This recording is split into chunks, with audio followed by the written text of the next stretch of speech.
4, 3, 2, and 1. Good evening. This is the meeting of the Joint City Council Housing Authority and Guadalupe Valley Municipal Improvement District meeting of June 4th, 2026. Calling this meeting to order at 6:34 p.m. Would you join me in the Pledge of Allegiance, please? I pledge Allegiance to the flag of the United States of America and to the republic for which it stands, one nation, under God, indivisible, with liberty and justice for all.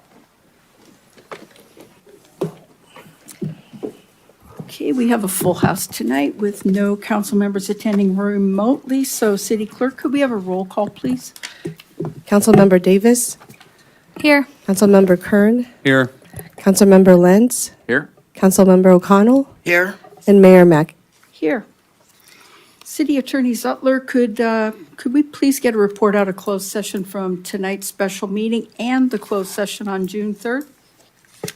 Oh, thank you. Yes, closed session was had on the items on the agenda and no reportable action was taken. Okay, thank you very much. Moving on to the adoption of the agenda, can I get a first and second to adopt the agenda as it stands? I make a motion. And a second? All in favor? Aye. Anyone opposed? No. Next item is oral communications, and I'm going to read the caveat for anyone who would like to Zoom bomb us. We welcome speakers providing public comment, but please be advised this is a limited public forum. It is therefore important for speakers to stay on topic, whether speaking to a particular agenda item or speaking during general public comment. On-topic matters are those that are within the subject matter jurisdiction of the city. Speakers, whether during oral communications or on agenda items, will have 2 minutes. Following these rules helps ensure the city council can get to all the items on the agenda, including hearing public comment on the items. If a speaker fails to follow these rules, they are disrupting the meeting and will be warned. If a speaker continues to ignore the rules or is otherwise disruptive, their opportunity to speak will be ended and they may be precluded from speaking on any other items tonight. And I do have some slips here of people who've expressed interest in making a public comment. We'll start with the ones in-house. First one I have is Karen Latham. Karen, can you come up to the podium, please? Hi. Good evening. Hello, Mayor and council members and neighbors. We're here tonight just to request that we agendize a discussion on ordinances regarding data centers and e-commerce. It looks like changes are coming, and I think as a community, it would be a much better idea for us to be proactive rather than reactive, to decide what we want as a community and put that out there. So proposals that are developed, hopefully have an idea of what we're interested in. And so I'm just hoping that you will agendize that and we can have a public discussion about it. Thank you. Thank you, Karen. Chris Evers? Hi, I'm Chris Evers, 200 Kings Road. I am also here about changing or addressing new regulations for Prologis is what brought this to my attention, but basically e-commerce and data centers, we do not address, as far as I know, in our regulations on Crocker or elsewhere. And there's a lot of negative impacts with these. I do not know whether they should be banned, how they should be regulated. That's obviously up to you guys, but I think we should be talking about it. And I really think it's important that it be discussed as quickly as possible in a public forum so that people who care deeply about this, and I think if you know, I've been talking to people on Facebook, and there's a lot of people who are concerned about this, know where council members, the city attorney, where everybody stands. So I would appreciate it if you would put this on the agenda. And I would also note that I and several other people wrote in the beginning of March to the council about this and never received a reply. So thank you, Madison, for bringing this up. But, you know, I would like to see this happen. So thank you. Thank you. Michael Barnes?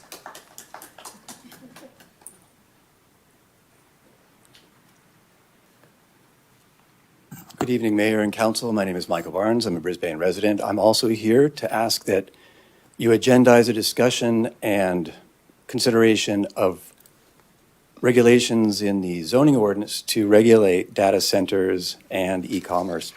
A month ago, Councilwoman Davis requested this be agendized, and this is the second city council since she did that, and it has not showed up on your agenda. So I'm here in support of her request to have data centers addressed by the city council and regulated. I'd also like just to say that, I don't know, in the 35 or plus years I've been here, the city council's always allowed people 3 minutes to speak.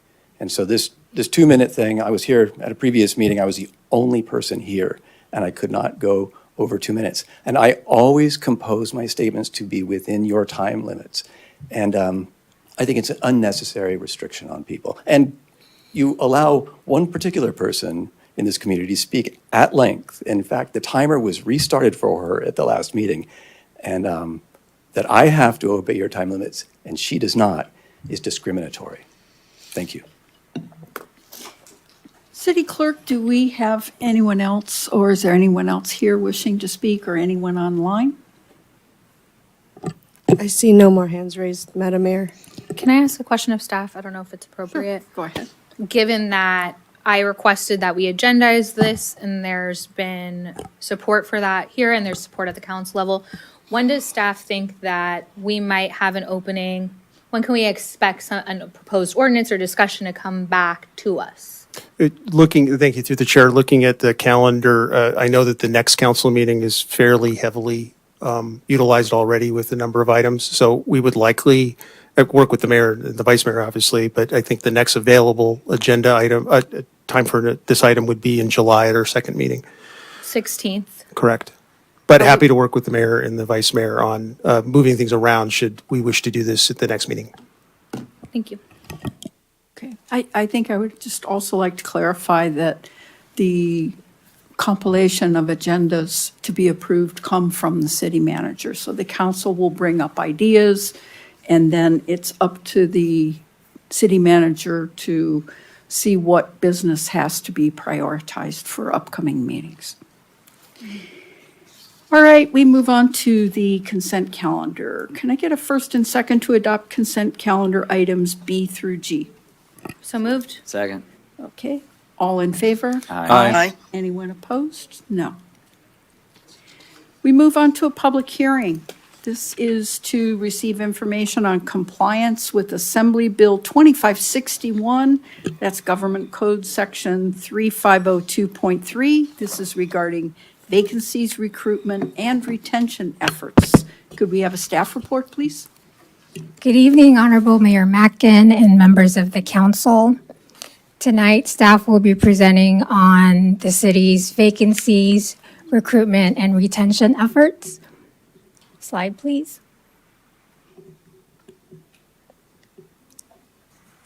One more. Okay, the agenda for tonight is before you, in front of you. Next slide, please. So the purpose of this presentation is to satisfy the obligation of the Assembly Bill 2561 that is codified in Government Code Section 3502.3 of the MMBA. The slides that we will go through tonight are intended to satisfy the bill. AB 2561 requires public agencies to present an annual report on the status of vacancies and recruitment and retention efforts. Agencies are also required to disclose any changes to the policies, procedures, and recruitment activities that may pose obstacle to the hiring process.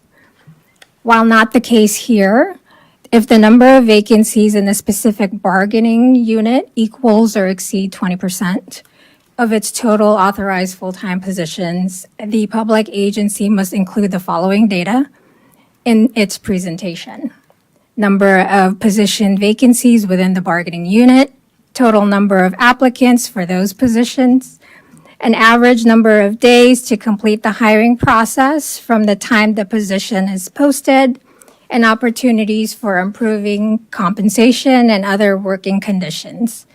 Additionally, Government Code 3502.3 grants recognized employee organizations the right to present their own comments and recommendations during the same public hearing, regardless of the vacancy rate, ensuring that their perspectives are included in the agency's annual discussion on work challenges. Slide, please. So city services supported by authorized staff are as follows. We have police and fire services to ensure public safety and emergency response within the community. Public Works maintains and improves the city's streets, traffic systems, stormwater infrastructure, and sewer system. We have our Parks and Recreation Department offers special events, classes, and programs for youth and seniors, and manages city parks, community development, oversees planning applications, development reviews, and building permit issuance to support responsible growth. Lastly, we have our admin services, which includes HR, finance, IT, city clerk, and the city manager's office, all of which provide essential internal and citywide support. Slide, please. Okay. So the slide here shows the fluctuations of vacancies within the year 2025, and the average percent vacancies at the end of the month is 4%. Next slide. Okay. There are 10 employee groups at the City of Brisbane. 4 are represented, which are General Employees Association, Mid-Management Professional Group, International Association of Firefighters, Local 2400, and Brisbane's Police Officer Association. They were all provided an opportunity to present tonight, and at this time they opted not to. Next slide, please. So I'll briefly go over our recruitment process for the sake of the requirement. Once a vacancy is created, the hiring department notifies HR, and both teams meet to discuss the department's ideal candidate profile, set target dates, and determine the recruitment timeline. Most job postings are open for 2 to 4 weeks, unless the department opts for a continuous recruitment to allow for an ongoing applicant pool. HR then posts the job either internally or externally via CalOps, and the applications are reviewed jointly by HR and the hiring manager to assess whether the candidates meet the minimum qualifications for the position. Some recruitments may include written exams or maintenance aptitude tests to further evaluate applicants prior to interviews. After testing, an eligibility list is established. When a candidate is selected, a conditional offer is extended, and then an individual proceeds through a required pre-employment steps such as a background check, medical, or other necessary screenings. For police and fire positions, we know that it's an extensive and prolonged background process. Therefore, the process may take a little longer due to the nature of their role. Once all requirements are completed, a start date is confirmed and a formal offer of employment is signed. Lastly, HR closes out the recruitment and selection process with a new hire orientation. Next slide, please. So last year, we completed 17 recruitments, which is almost about 50% more than we did in 2024, which was 9 recruitments. And it took 93 days as an average for each recruitment. Next slide, please. So we'll briefly go over the challenges that we face and the solutions that we've applied to mitigate these challenges. Since we're competing with neighboring cities and counties, many may offer higher compensation. As a smaller city, we face challenges in attracting candidates who are looking for broader opportunities, larger teams, or higher profile roles. A thorough, lengthy screening process for safety groups can take time, causing candidates to accept other offers. and higher housing costs in the region may push potential hires away. So some solutions that we have implemented or have started practicing were focusing more on strategic approach, targeting professional networks, schools, and trade programs. The city continues to promote within the organization, which helps retain talent and motivates staff to grow with the city. Streamlining the hiring process, which helps us stay competitive and reduces the chance of losing strong candidates to quicker offers. And lastly, we offer hybrid work or flexible scheduling where feasible, help attract candidates. Next slide, please. So some retention efforts that we are offering are highly competitive benefits package is one. The flexible benefits contribution increases annually to align with rising health plan costs, helping employees maintain affordable coverage. Likewise, the cash in lieu of benefits is adjusted to remain competitive and responsive to plan increases. The city's self-funded dental program provides employees and their families a greater flexibility and fewer restriction when accessing dental care. The city manager's commitment to keeping employees informed on the city council matters promotes transparency, engagement, and a stronger connection between employee and the organization. Through the Health and Wellness Reimbursement Program, employees can purchase eligible items and services to provide healthy lifestyles and overall well-being. The city also provides employees and their dependents with access to a comprehensive employee assistance program, offering confidential support and resources for professional and personal challenges. Additional wellness initiatives include access to a wellness room at City Hall, an annual flu shot clinic, physical restoration activities such as chair yoga and sound baths, and mindfulness-based programs designed to support employee health and resilience. The city's robust tuition reimbursement program supports long-term professional growth by reimbursing employees for educational programs that are directly related to their career development and organizational goals.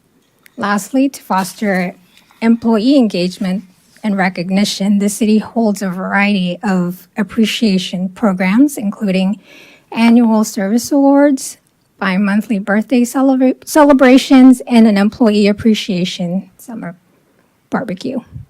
Next slide. So the city's turnover rate for 2025 was 3%, which is 1% less than last year, reflecting the city having a strong ability to retain employees. This generally implies employee satisfaction, indicates that the organization is stable and have a positive workplace culture. This concludes my presentation, and with that, I'm happy to answer any questions you all may have. Okay, thank you, Abby. Let's start with Councilmember O'Connell. Do you have any questions for Abby? No, I don't. Thank you. Okay. And Councilmember Lentz? I don't have any questions, but thank you, Abby, for the presentation. Okay. Councilmember Davis? No questions for me. And Councilmember Kern? I have one question. Abby, thank you so much for the great report and very thorough presentation tonight. In my short term here on council, it's only been 18 months, but we've had retirements and we've had Yes. some doozies, I would call them, where we've lost probably, I think it's about 60 or 70 combined years of Brisbane-specific experience. What are we doing from a succession planning standpoint with our existing employee base, both in regards to promotion, but also just in retention? The retention efforts that I've mentioned, and also we are creating more of a succession planning now, knowing that we have a few employees that will be retiring soon. So we've created a group called Collaborative Champions that would allow for mentorship and also engage department heads to share their knowledge on up-and-comers within the city. That was a heck of an answer, and that question was not teed up. Well done. Thank you. All right, and Abby, I don't have any questions. I just thank you. It was a really comprehensive staff report and answered a lot of Thank you. questions that I might have had. This is a public hearing, so I'll now open the public hearing. And do we have any members of the public wishing to speak on this agenda item? Anyone present? Do we have anyone online? I see no hands raised, Madam Mayor. Okay, then can I get a first and second to close the public hearing? So moved? And a second? Second. All in favor? Aye. Aye. Anyone opposed? No. All right. Council discussion. Start with Councilmember Davis. What's staff looking for from us? We're just, I think the council is just to receive the report. I received the report. Okay. Councilmember Kern. Report received, thank you. Okay. Councilmember Lentz. Ditto. Councilmember O'Connell. Report received. Okay. And I'm very pleased to receive the report. That being said then, can I get a first and second to receive the information on compliance with Assembly Bill 2561, Government Code Section 3502.3 regarding vacancies, recruitment, and retention efforts? Do we need a motion or are we good? A motion is always fine, but you don't need one. Second? Who was the first? I said I'll be the first. Then. Okay. Oh, okay. First and a second. All in I thought you were favor? making a Aye. motion. Aye. Anyone opposed? No. Going on to new business. Item I, review and approve a proposal for a traffic assessment study as requested by the Parkside 2 Subcommittee. Could we have staff report, please? Good evening, Mayor, Mayor Pro Tem, council members. Christina Fernandez, your Assistant City Manager, here tonight to present a proposal from our parks for a Parkside 2 traffic assessment. As you know, the Parkside 2 Subcommittee was created in October to explore a vision for the entrances to town. The Parkside 2 subcommittees met on a variety of issues, and they've discussed topics like increasing traffic circulation, looking at the future of retail, exploration of co-op models, the proliferation of housing and retail spaces, and the need for affordable housing. The subcommittee determined that a traffic assessment was the next step to move this process forward, and our Public Works Director has procured a proposal from Fair and Peers included in your packet. And with that, I'd like to turn it over to our Parkside 2 Subcommittee for their comments. Okay, the Parkside 2 Subcommittee consists of myself and Councilmember Lentz. I will defer if Councilmember Lentz would like to start, or I could, either way. You can start, Madam Mayor. Okay. The Parkside 2 Committee, as the staff report indicates, in response to our current retail area and visitation, and we've seen over the decades kind of a bit of a demise. And some of it's just related to changing times, online commerce. There's been increased residential construction on visitation. And part of what we always had is that our business districts serve the community at large of Brisbane. And in today's retail climate, it often takes, we've been told over the past 2 decades, that you need about 12,000 people passing by your city to sustain a healthy commercial area. So one of the ideas, I brought it up months ago, last year, was perhaps we could study whether it would be feasible to try to promote more of our retail moving down closer to Bayshore Avenue, where the cars driving by would be encouraged to come into Brisbane and spend their money, rather than just the residents who know our commercial strip on visitation. And if we wind back the clock, we had a Parkside-specific plan. I believe that was 2016 or 2019. I think it was 2016. And that's on an adjacent street, close to City Hall. That was envisioned to be some new housing, low-income housing, that would also be served by a vibrant retail and governmental area. So one of the ideas I had is that perhaps we could study one of the parts of the original plan was to look at including where the shopping center is and close to Bayshore, that as part of the plan, and re-envisioning how we could approach making that more vibrant. So Councilmember Lentz and I, along with staff, have been taking walks and talking to some other consultants from Marin County about how they revitalize some of their areas. And one of the things we came to as a conclusion is that we have a property there we own, the former Bank of America, we purchased as a city, in that it's a cornerstone. It's kind of the entrance to town. It sets the tone. And we wanted to have that influence on what happens to that area. But surrounding that particular property are a lot of other public properties we have that are underutilized. And we have a Christmas tree lot, we have a little strip near the park. And we started looking at the amount of real estate that Old County as a road takes up. And if all these disparate little pieces were all united, you have a pretty good chunk of property. And maybe there was a way to make that more useful. And going back to old city maps, the entrance to town used to be at a different location. And perhaps there would be a way to make the entrance of town right into a retail area that perhaps could also include some affordable housing, because we need more infill housing. And we've got some RENA allocations that we're ongoing trying to satisfy. So in all of these different walks and the talks, and we spoke to our public works director, and we came to a conclusion that one of the things we really need to do before going any further was to decide, will reconfiguring the entrance to town be feasible? Because we already have certain traffic signals and certain traffic circulations. And where and how would we make potentially a new entrance? And that's kind of key before you go into any other kind of visualizing what would we do with this area.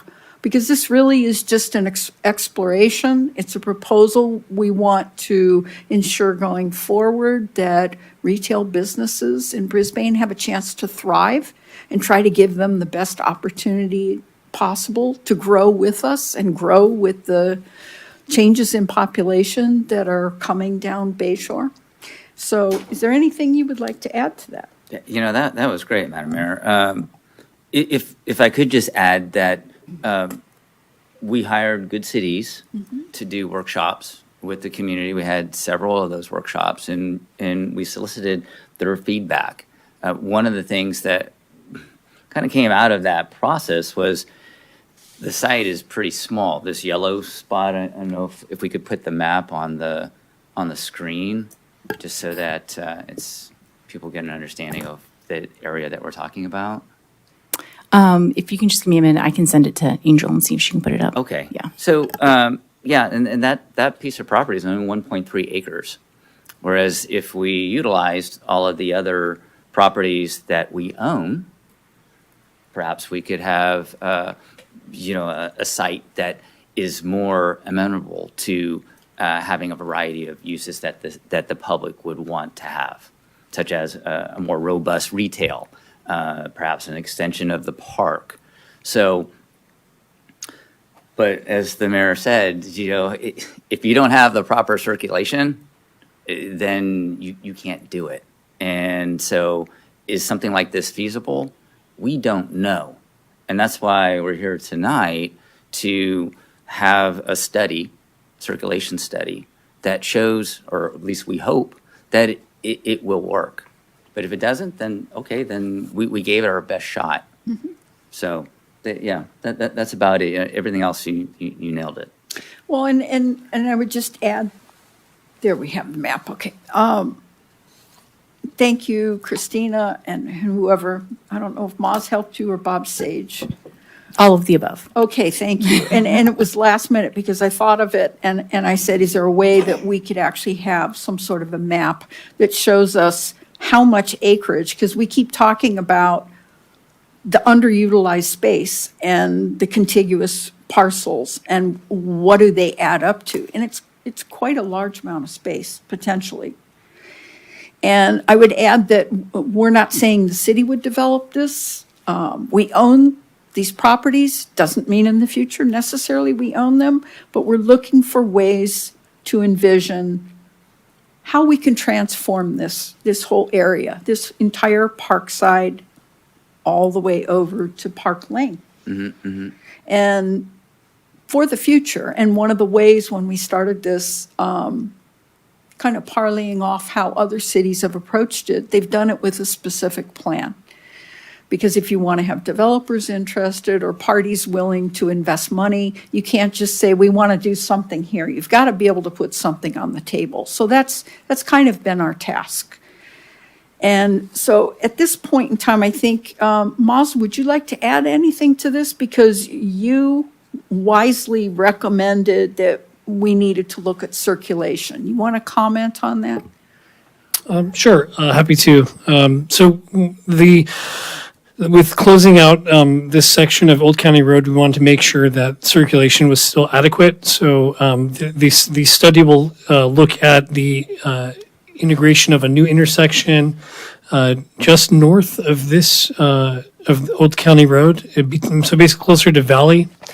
And the thought behind it was to make sure that we had adequate separation between the signal at Valley and this potential new intersection to the south. This study will provide a review of the circulation as well as some of the capacity needs for some of the turning movements and get a better understanding of whether this is an opportunity we can move forward with. And could you address, you mentioned to us our last meeting about Fair and Pierce indicating they like to do this close to when the schools go back in session so they can ascertain what is peak hour traffic and what are those demands and where are people coming and going from? And also the origin of some of the vehicles going by. Are they local? Are they Brisbane? Where are they commuting to? What is the source of the traffic? Absolutely. I mean, you stated it very well. But what I'd like to add to that is that, yes, so we're looking at actual traffic counts. And the the idea is that we would take that, not during the summertime, but during school traffic season. So we get an accurate representation as far as the volume of traffic that utilizes this during normal periods. And then we also have the ability to look at large data sources to ascertain destinations to and from locations with big data. So that's all part of what we're going to be looking at. Okay. And Christina, you've been in on the meetings. Is there anything that you would like to add? No, I think that covers it. I think there's been some really robust discussions around how that site could potentially look like in the future. And I think the traffic assessment does make sense as it relates to looking if there is, the sort of numbers that you need to put in the types of things that we're thinking about for that area. Okay. All right. Let's go to some council questions. Councilmember O'Connell? Thank you. While we have this expanded parcel size study map, we don't have any proposed map of what traffic circulation is going to be looked at and where these signals are. On one of the documents, it talks about a new signal at Valley Road, which I don't know where Valley Road is. Is that Valley Drive? Sure, it's Valley Drive. Is that a question for Maz? Well, I'm asking, it would be nice to have a map. And before I want to even look at a traffic study for this, I'd like to see a map of what the proposal is that they're going to be studying. I think this is just way too vague. Absolutely. So I can, apologies, we don't have a map specifically ready to go, but if you look at this expanded parcel size exhibit, you see at the top left of the screen, you have 125 Valley. So essentially, that vacant area between 118 and 125 was the area we would be considering for a new roadway segment. So Old County Road would go east there and connect to Bayshore Boulevard from there. And then that way, we would potentially close off the section of Old County Road. So it would be a shorter section there from Old County up to Bayshore Boulevard. And the signalized intersection would be right there where this newly proposed reconfiguration of Old County would connect to Bayshore Boulevard. It's a little bit off screen. Apologies on A lot that. off screen. Yeah, Sorry, it's a lot off screen. yeah. And so the proposed roadway would, coming off the bridge, you would need to make a complete 180 back down. If you're coming off of Tunnel Avenue, you would have to make to be able to enter into the into Brisbane. You would make a right on Bayshore Boulevard and then make a left on this proposed new intersection. Correct. So, okay, a big snake, and then come behind the current shopping center. Correct. Okay, thank you. Councilmember Davis. So Maz, wouldn't the intersection for Valley Drive and then 125 Valley be really close? Like, how do you queue up traffic in such a small space between two lights?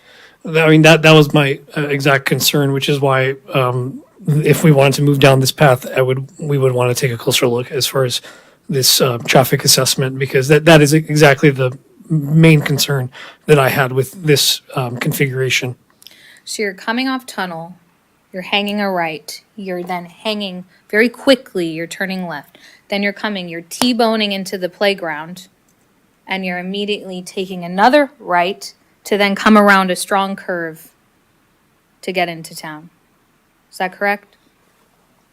Yeah, correct. You're coming in, and as you come in this new, this proposed roadway segment, you would be basically coming up to the community park, making a right, and then using that, going around the curve to get to where Old County is right now. So the new entrance to town would be the back side is the view, the new entrance to town is the back side of the village And the backside of the other one. and the back side of Heirloom. That's That the new is thoroughfare. correct. That is the location. And those are the sites flanking the entrance. Correct. Okay. That's my question. Okay. Councilmember Kern. Got a whole bunch. So under this plan, I understand we're super high level right now. We're concepting, everything's loosey-goosey. How do you get into the village as it pertains to this plan? That's a good question.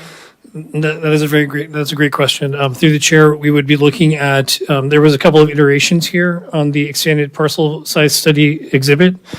One option would be to leave a section of Old County Road open up to through the frontage of 118. The other option would be that we would have to create an access point from Bayshore Boulevard or from the newly formed street, because the parking lot does abut to this proposed street segment as well. So there's a few different options there that we can look into. But you can see the cyan hatch is the slightly smaller 3-acre estimate of parcel size, and that would allow for that section that's just red in front of 118 to remain. So that in that configuration, once you come out this new roadway section, you can actually make a left to go into that shopping center.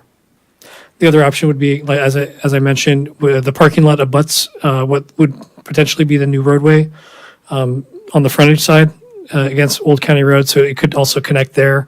The least ideal location would be Bayshore Boulevard, just because of the constraints in that segment of roadway. Okay. Thank you for that. By the way, I'm supportive of anything we can do to convert our bank building into something useful. So I'm not tearing this apart. I'm just asking questions as I have them. So it says here the proposal relies on traffic data existing secondary data, this is not primary research, this is secondary data, from 2019 to 2022 that was used for the Baylands draft EIR. I can tell you that that is probably the weirdest possible time for a data set in the history of the automobile because of COVID and what was going on then. Can I just get some thoughts from somebody on how they feel about using that data set? I'm happy to start, and anybody else that wants to join. So I agree, it is a unique data set given the time of what happened during those few years. The reason why the proposal is the cost that it is we also are supplementing it with a couple of additional new data sets. One is there's been some recent counts that were obtained as part of another development project by Farr and Pierce. So that would be newer data that was from early 2026. And then the other piece would be some additional data and turning movements that would be taken later on this year, or probably around September time once we get school back in session. So the baseline would be the older data set, but it would be supplemented with new data. We wouldn't do a robust count across the city, but Farr and Pierce and when I walked through this process with them, felt confident that we could update the numbers with some newer counts in certain key locations. Thank you for that. It's my understanding that anytime a traffic light or new intersection is proposed, that Caltrans needs to weigh in, and that process usually takes conservatively years. Have they been engaged? Have we tested the waters with them at this point? In this location, it is Bayshore Boulevard. In this location is solely within the city of Brisbane limits. It is our right of way. There is some coordination that would need to be discussed with the with CCAG and the smart corridor that we are that is going forward for 101 emergency situations. So we can talk to CCAG, but Caltrans would not be involved in this particular one. That's great news. Last but not least, and I think of all the council members here, I probably have the most experience commuting outside of Brisbane for a job on a Monday through Friday basis. And that's the kind of job where you wake up in the morning and you shower and you have your breakfast and then you head off to an office. I will tell you, I see here that most of the data is going to be collected during the PM, which is the afternoon. The traffic exiting Brisbane in the morning is probably 30 to 50 times greater than it is coming back in the afternoon. So I'm just curious about the thinking focused solely on the PM. That's a good point. I think we can we can talk to Farr and Pierce, but if my recollection is correct, the earlier counts that we do have from from another development project is AM and PM. I think what we were missing was some key PM section. So that was the rationale for tailoring it to this. That we were trying to keep the cost low for this conceptual design review. And supplementing existing data. So that's the rationale behind that. I'll double check and confirm, but I believe that was the thinking behind that. Great. Thank you for your patience, Maz. That's all that I have. Okay. Councilmember Lentz, did you have any other questions? I don't have a question, so to speak, but just in regards to the yellow parcel, right, the 70 Old County Road, though we own it, we also have a mortgage on that particular parcel. And it's fairly significant. It's a decent chunk in our budget, in our general plan budget. So, that's part of the motivation to get, to put it into circulation for a good use, so that we are using the city's financial resources in a responsible way. So just wanted to make that comment. Okay. And Councilmember Davis, you have another question. Yeah, I'm just curious about the green outline. I know, obviously, the part that's not road is where the eucalyptus are. It's a significant grade there. Do we have any idea of like the feasibility of building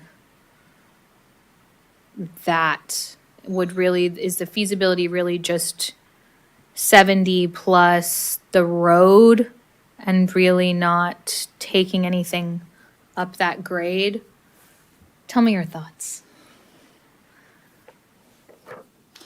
If I may, if you're talking about the green area at the very bottom of this map, buildings we've seen in Brisbane on the hillsides where you set into the hillside, and also you've still got an issue of setbacks. So it could be utilized potentially either way. It depends on what the buildings would end up being. So we just kind of left that open, but we're looking at how much actual land area are we talking about?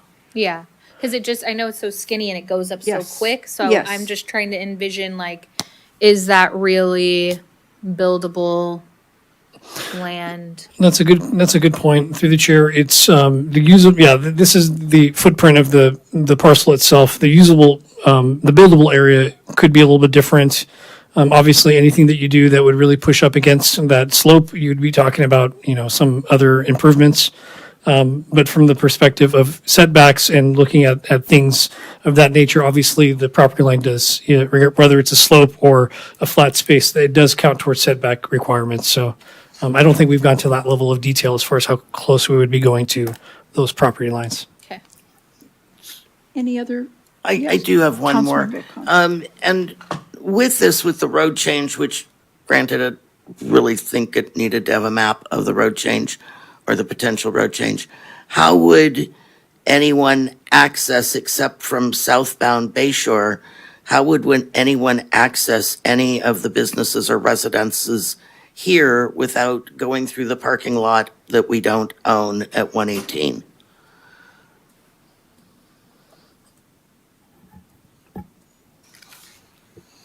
I'm sorry, could you repeat that? There's no access, no apparent access to any businesses that are in the yellow outlined or the red hatched outline. How would that be accessed by any potential users? Oh, got it. So to access 118 specifically, No, I see 118, how you'd access it. okay. How do you access the rest? We're talking about, 70 is really the only other access point, and then you've got the community park based off of Old County Road. No, but how would a car access, how would a business or a homeowner get into those areas? That's a good point. It's my understanding that there would be some sort of entrance and or exit through Bayshore going southbound onto 70. There would be some sort of entrance and exit so that you could access that area. As it relates to the businesses, or as it relates to the residents, it would probably, we would need to look at, Old County Road and specifically looking at, 118 and what that entrance and exit may look like. And if I may add to that, if access to specific properties, it will take much smaller space than the Old County Road itself right now that goes through and carries traffic through the current configuration. So we would be looking at a smaller footprint for internal circulation.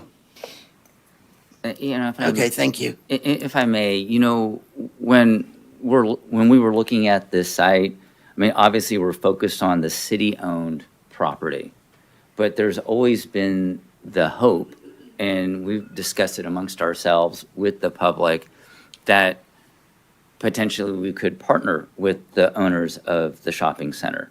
So then we're looking at a much bigger footprint, something that then becomes feasible. When you're working with a small footprint, it is very, very difficult.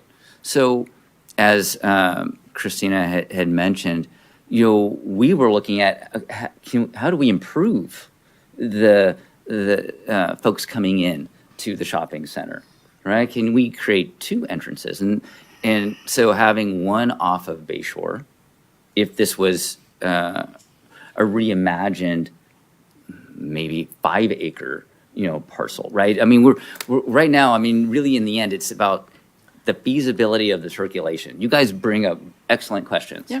Right? And part of the reason why we even attempted to bring this forth is because go down on South Airport Boulevard and you get to Miller. And so you're at the intersection of Miller and South Airport, and there's a traffic light there. To your left is the off-ramp from the freeway, right? That's pretty intense. Then a very short block, you're at Grand. And then a very short block, you're at Baden. And so we thought, okay, well, if they can do it in South City, perhaps, we could do it here. But we would need the traffic study first, right? If we move forward with the traffic study and they say, no, it's not feasible, you can't do it, the state won't allow it because of, whatever, backup, trying to make a left turn, then so be it, then we scrap that idea. But if we can, now you can really do something. We can take all of that feedback that we received over the years, all those times asking the public to provide feedback. Looking at Parkside. I mean, this is what you asked us to do, right? Go out and try and find something that may be feasible so that we can put these properties into good use. And so that's where we are. So maybe that I've gotten into deliberations, Madam Mayor. I apologize, but just trying to answer Councilmember O'Connell's question. Have you guys talked to the village yet?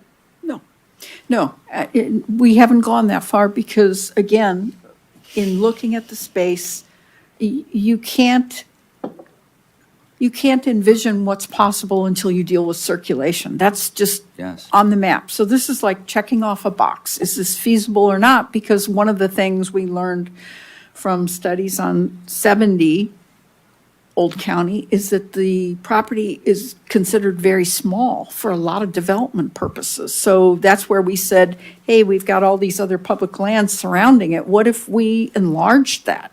And how would we do that? And we started looking at Old County and said, it's got 3 lanes. It's a really wide road. And is it necessary to have that long, circuitous route? Because years ago, that wasn't how you got into Brisbane. It was more just like what we're asking to look at. It was a straight shot in. So this is really just kind of checking off a box because we feel like we can't propose anything there unless we find out how do we get traffic off of Bayshore into the area so that we can maximize drive-by potential customers coming to a new retail area and making this a bit more vibrant. Is that helpful? Okay, so public comment. Anyone here? Yes, Mr. Barnes.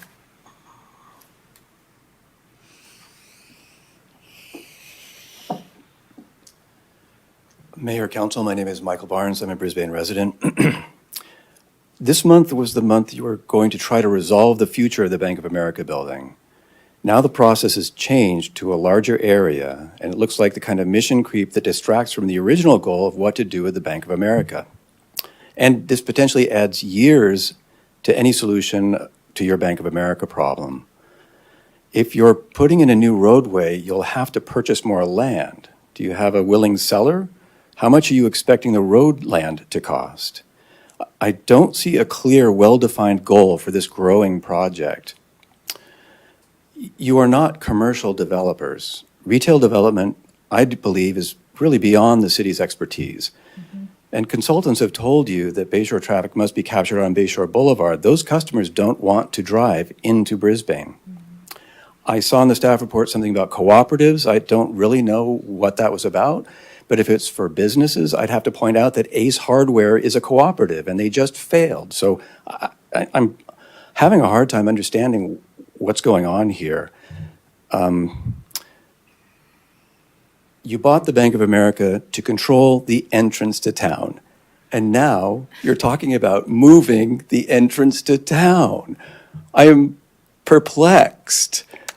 I don't see a clear, well-defined goal for this growing project. I really think you need to define what you're trying to do instead of all this hand-waving and getting into retail when really it seemed like you probably bought the B of A for housing, which makes more sense. I understand it's a small lot. You made that decision, but I think you should focus on resolving the BFA problem before you go off on this mission creep without a clear goal. And if I may address the comments you made, and thank you, Mr. Barnes. I understand where you're coming from, and I think your questions are legitimate. Part of this is if you look at different peninsula cities that have re-envisioned their downtown areas, they did so with a specific plan. They did not own all the properties. They worked with the property owners. They worked with the developers. That was our goal with 70 Old County. We did not purchase it with affordable housing funds. We purchased it as a piece of property, which would give us the flexibility to consider what might be the best utilization of the property. So we're trying to do a long-term scoping out of what might be best there for the future. And I know this isn't supposed to be a discussion, and I apologize for coming back, but what you've got here is the publicly owned land. This is not a specific plan area that includes other owners. It's what you just described has happened on the peninsula. So again, I'm confused. I'm not sure this is well defined. Thank you very much for your comments. I Yes, appreciate we have it. not developed a specific plan yet. You're correct. We haven't gone that far. We're still on really just an investigation of possibilities. So you are correct there. And I would understand some confusion because nothing has been made concrete about this. It's purely in a speculative phase to see what possibilities might be developed. Anything you'd like to add to that? I think you said it correctly, and we're not in the development business, No. but we are in the planning business, Right. and this is land that we own. If there's a possibility to partner with a neighboring property owner to potentially zone, plan, and then give to a developer to build, that would be in the city's best interest. And I think a lot of people in our community would appreciate that. Owning the land gives us control, with how it'll look, what design, what are the features. And you can't do that when someone else owns the property. So hopefully, knock on wood, we move this forward and the study says, yes, you can do it. But we don't know. We're just exploring. Michelle Salmon.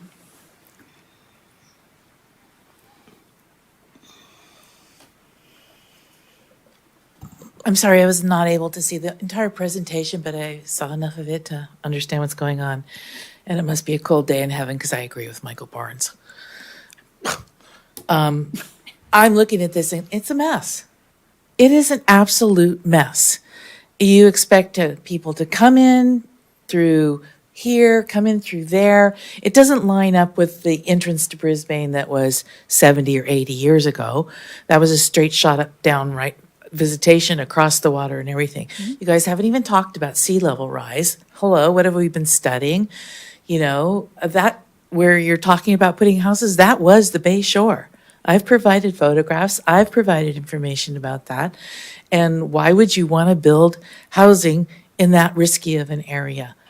At this point, we haven't solved that problem first. I think you're creating more problems.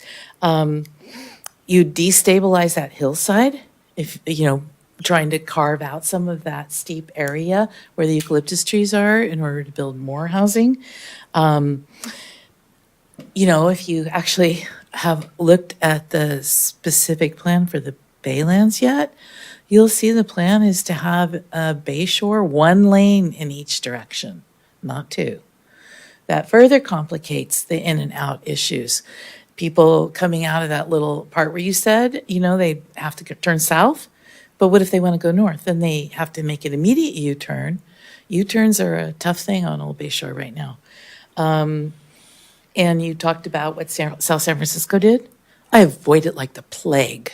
Because it is a mess what they did at the intersection between Miller and Grand and Baden. And And the reason Old County Road is as wide as it is because it needs to be that wide for the amount of traffic that comes in and out, trucks and bicycles and people who already can't seem to make the turn. So I think this isn't well thought out, and we have so much on our plate right now, so much on our plate of things that are coming down the pike that we have to deal with legally, like the Baylands and the quarry, et cetera. I kind of feel like, why are we pushing the envelope on this right now when we have a very full plate of very Brisbane threatened projects coming up that we need to deal with? So I think this is not well thought out, and it's very premature. I know the need for housing. I know the desire to leave your mark and Parkside plan and everything, but no, this is really half-baked. Thank you. Thank you, A Michelle. traffic study, however, would be good because, first of all, I agree that we bought the Bank of America property. And we already have a lot of traffic issues that could probably be resolved by a thorough traffic study, including the AM, PM along Bayshore. Thank you. If I can address a couple things that you said, and thank you for the comments. Should I go back to my seat or should Either way. There was no decision one way or the other about whether this would be housing or commercial or combination of both. I understand We that. haven't gone into that detail. So when you mentioned just putting housing in this area, we've not even gone that far. We're really at the very beginning stage, just trying to find out, utilizing some of this extra area, is there another way to make an entrance to Brisbane? And even if we say, well, you'll have to go this way and that way, there's other possibilities, maybe working with property owners, but we first have to see the distance between signals, what would be legal under law and in keeping with the traffic patterns going by. So that's just, Madam Mayor, you sat through the sea level rise thing. oh, and we talked about that as well. We did. We did. That, we need to work on that before we even begin to think of building anything there. Not discounting it all, but remember, this is a long-term plan. So Yeah. that would have to be part of it. Absolutely. Absolutely, positively. That has come into our discussions. The nature of the land and the history of it. I would hope so. Without a doubt, I assure you. All right, thank you. Yeah, thank you. City Clerk, do we have anyone else online, perhaps? No more hands raised, Madam Mayor. Okay. Then council discussion. So we're, oh, Councilmember O'Connell, why don't you start? sure, I'd love to. Without seeing a map, I still have no idea how anyone who is trying to enter the expanded parcel would enter it unless they drive straight into it from tunnel or they trespass through parcel 118. So I'm not sure what direction we would be giving the company to do a traffic study if we don't have a tentative map on the books. And for that reason, I would say no at this point until I see a tentative map of what you guys are proposing and how any business in there would be serviced by a new roadway or no roadway or any of that. Okay. Councilmember Davis. I was a little perplexed when I got this staff report because I was kind of expecting that, you know, it's been quite a while since we talked about this, and I was thinking that you guys were going to have conversations with Prologis, you're going to have conversations with the village, and I was expecting more of an update about a willingness from those parties to be part of the process. Just the way that I'm envisioning the traffic flowing to me seems very dangerous and scary. You're funneling cars right at a 90-degree angle to the park, the playground of all places, right there. I am concerned about, you know, people coming and turning and turning and turning and semis that are still going to be coming through there. They come through the entrance to town too. They don't just use Valley. I would be concerned about now the entrance to town is even more industrial looking, coming behind the village, which has had a problem with graffiti, and then next to Heirloom. We would need to eminent domain that portion, which is going to cost us more money. And I don't really know what like the trade-off, what the benefit really is. We have more land to build, right? I think that, you know, I agree with a lot of the comments Michael made, Michelle, Kim wrote in, and cities should be in the business of developing housing, specifically affordable housing. Good Cities has told us how to get that done. I think that there's a resistance from the council to do housing at that scale on this site. I haven't heard, though, that the subcommittee is doing this to accomplish housing, but at a less dense scale.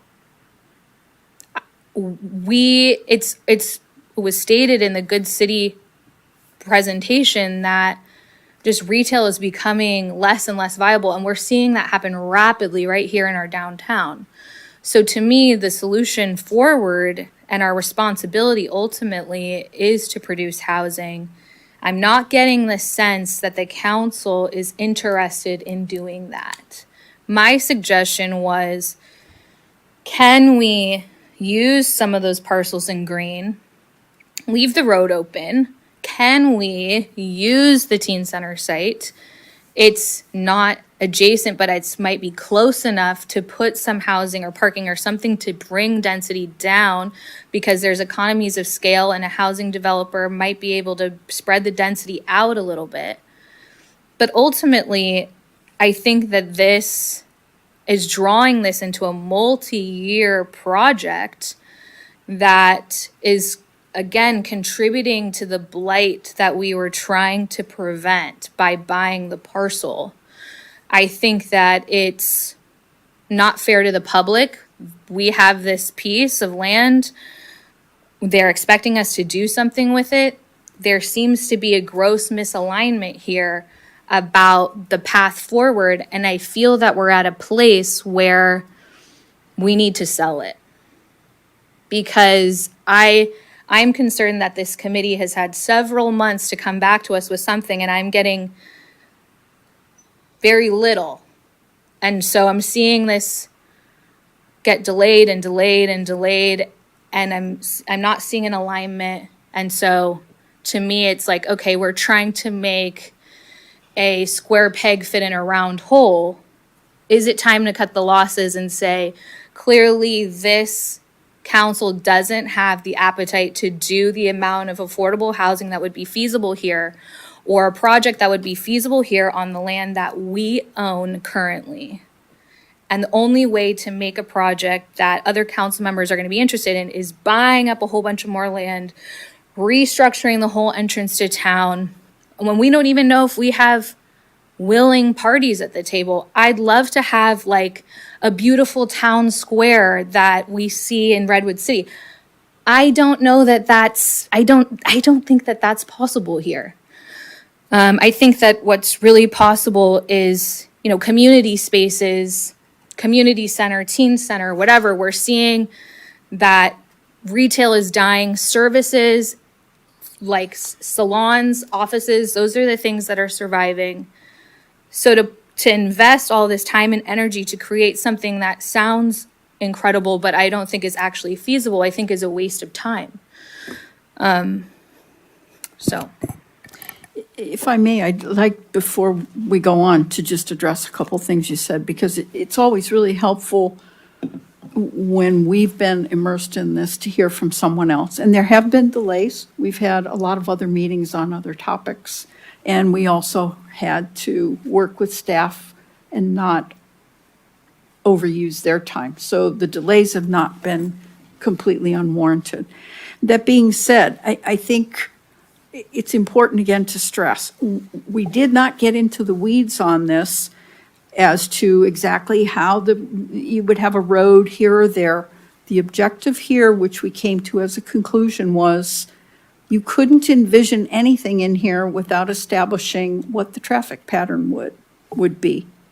And there's a lot of things we could explore in here about shopping center, or maybe another shopping center, or what a property developer might be willing to do. But we can't approach them with that unless we know what's feasible with an entrance to make an area more viable. And in terms of affordable housing, we didn't lose sight of that either, because we had a council meeting a couple months back, and you, I thought, really inspired the rest of us, saying, you know, we should look at the teen center, the area on visitation. It's increasingly becoming residential, and you kind of supported the idea of moving the residential down. So we also had even toyed around with the idea. We have future plans, the fire station across Bayshore moving, and we said, wow, that's even a site potentially for housing right there. So we have a lot of different ideas where we could make this area viable for both retail and satisfying the housing. But again, we are not creating a map of here's where this would go or that would go or how many units. And we did not approach any property owners because we felt that was not a wise idea without saying, here's some possible ideas. Would you be amenable to plan A, plan B, plan C? Feasibility. Because we don't know yet if Bayshore even has the capacity to change the circulation. If I may, Madam Mayor, how can we do a traffic study or an impact of whatever is going to go in this map area is, what do we, different uses have different traffic. Sure. And, AM or PM or how many cars, how do you, if you don't have an idea of what area you're servicing or with what you're servicing it, how do you know what kind of traffic it's going to need when we don't even have a map of what your proposed roadway would be? And how would anyone enter the project area with the new roadways? I think that doing a traffic study, if we're just counting how many vehicles go by Bayshore or how many leave or enter Brisbane, that's one thing. But this isn't the time to do a traffic study when we don't know what kind of traffic whatever might go into this area would even be. It's really about finding the feasibility between signals. It's about that circulation and what it has the capacity to do where you need some left turns. And if we start with, these are existing conditions and you're going to add on to that, depending on what you propose there. But we, at this point, don't even have a current study that tells us what the conditions are. And this is where we talked extensively, and Councilmember Lentz, you brought it up about South San Francisco, and where they have the signalized intersection from Miller to Grand to Baden. And some people love it, some hate it. They built a lot of housing there. Yeah. And it's a commercial area. So we said, what do we need to know about considerations for this area being driven by how are we going to move people in and out? The existing people who live in Brisbane, the existing patrons of the existing shopping center. We don't even have that baseline. Can I ask the committee a question? Sure. Let's say, for example, we do the traffic study, it comes back infeasible. I feel very strongly that's going to be the outcome. Okay. What then would be the committee's suggestion of how to plan for the site, keeping Old County intact as is? That would be the next meeting, because at first we said, we've talked about 70 Old County. We've had a study on that being just housing, and they referenced the small sites. So we said, how can we increase the size of the site? So we were asked to do this incrementally, which is what we followed, is that we investigate one part, we come back, we report to you. We haven't gone to envision this whole thing because that's what you asked us to do, not to go too far afield. And one of the issues, that's why we deferred to our Director of Public Works and said, what are the considerations we need to know about utilizing space here? Even if you say 10 years from now, it could look totally different. You might have a completely brand new shopping center. You could have housing there. You could have all kinds of things. That's why you do a specific plan. But you can't do that without starting to think about circulation. And that's what our Director of Public Works came back and told us. I guess my thought was that this was not the outcome this was not what I was expecting the subcommittee was going to bring back. I thought the subcommittee was going to bring back something that does look at an expanded footprint, but not taking Old County off the table and just completely filling that in. That's something that you've wanted to do for a long time. We talked about it at that last meeting, but I was hoping to see, yes, that as a consideration, but also here's some alternative options here. Teen Center is going to work, not going to work. We could take a piece of the park. It might work, it might not work. We could bring density down, like affordable housing needs so much units to the acre. If we want to get it from 5 stories, we need to spread out this many units across this much land. We have it, we don't have it, it's close enough, it's not close enough. Those are like the real questions that I have, that I feel that I don't know that, that might satisfy to get enough. I don't even know if this would even get us enough land. Like, let's say, yeah, we can block it all off and fill all that in. Does that bring density down enough? Does that create a project that the community will get behind? Because if it doesn't, then there's no point in studying the traffic at all. Yeah. I think all of your questions are viable, and I understand why you're asking them, and we have the same questions. We have a Parkside plan that has housing, and this would be part of revitalizing that whole plan. And in terms of, yes, I have always been curious about whether we could create more of a footprint here for the property that we own to maximize what we do with that space and give us a little extra room, or someone may want to buy it and it has more room. I agree with you. It may not be feasible, but we can't find out unless we do the traffic study. And if I may, I'd like to be part of the conversation too. Thank you. So, okay, sorry, you go for it. You know what? You're right, Frank. Okay, Frank, I'm looking at you. I just wanted, it's because there was a question to the committee, and I wanted to respond to that. So, I appreciate your comments, Councilmember Davis. You're right, we should have more housing. I wish we would have used the affordable housing funds at the time, but of course you said no, right? It was a 4-1 vote, so just for the record, right? When we did the study with Good Cities, housing was a potential option, but the density was so high, and it isn't just the council perhaps being uncomfortable with that. It's our community members. We're public servants. We don't call the shots and don't listen to the public. For sure. Right? Now, we knew that there might be some pushback, from you all. And so we reached out to an architect who designed the Old Mill Lumberyard Retail Village. Right? So if any of you have been over there, it's in Mill Valley. It's fantastic.